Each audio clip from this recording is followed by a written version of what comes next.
তর্ক যেন কিছুতেই পিছু ছাড়ছে না সাকিব আল হাসানকে, হোক মাঠে কিংবা মাঠের বাইরে। আলোচনায় থাকতেই পছন্দ করেন এই অলরাউন্ডার। তবে এবার পুরোপুরি ভিন্ন একটি বিষয়ে আলোচনায় সাকিব। ঘটনা এতদূর গড়িয়েছে যে শেষমেশ স্ট্যাটাস দিতে বাধ্য হয়েছেন সাকিবের স্ত্রী উম্মে আহমেদ শিশির। গত বুধবার রাতে হুট করেই সামাজিক যোগাযোগ মাধ্যমে সাকিব আল হাসানের বেশ কয়েকটি ভিডিও ছড়িয়ে পড়ে।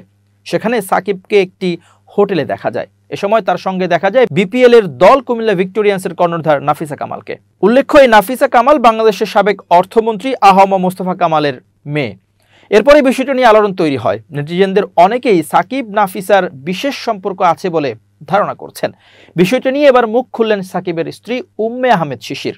বৃহস্পতিবার নিজের ভেরিফাইড ফেসবুক পেজে এক স্ট্যাটাসে শিশির লেখেন, আপনারা নিজেদের পছন্দ অনুযায়ী মতামত জানাতেই পারেন, সে বিষয়টি নিয়ে আমার কিছু বলার নেই। সবারই মত প্রকাশের স্বাধীনতা আছে, তাকে যত মন চায় সমালোচনা করুন, তবে সেটা যেন আমাদের সম্পর্কের সঙ্গে না জড়ায়। সে দারুণ একজন স্বামী ও বাবা, সে সবসময় আমাদের প্রতি সৎ ও অনুগত।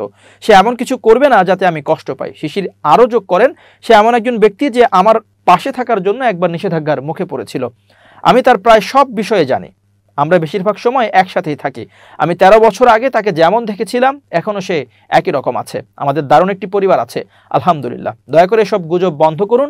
সামাজিক যোগাযোগ মাধ্যমে সবসময় যা দেখেন তা বিশ্বাস করবেন না। কিছু অংশ কেটে এটা তৈরি করা হয়েছে, পুরো কাহিনী এখানে নেই। যারা এগুলো করেছেন তাদের বলতে চাই, এগুলো করে আপনাদের কোনো লাভ হবে না। আমি আমার ব্যক্তিগত জীবন নিয়ে কথা বলতে চাই না।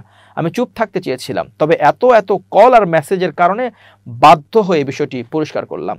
সে এখন ব্যস্ত পাকিস্তান সিরিজ নিয়ে, আর আমি পরিবার নিয়ে ব্যস্ত। আমরা একটি পরিবার হিসেবে থাকবো ইনশাআল্লাহ।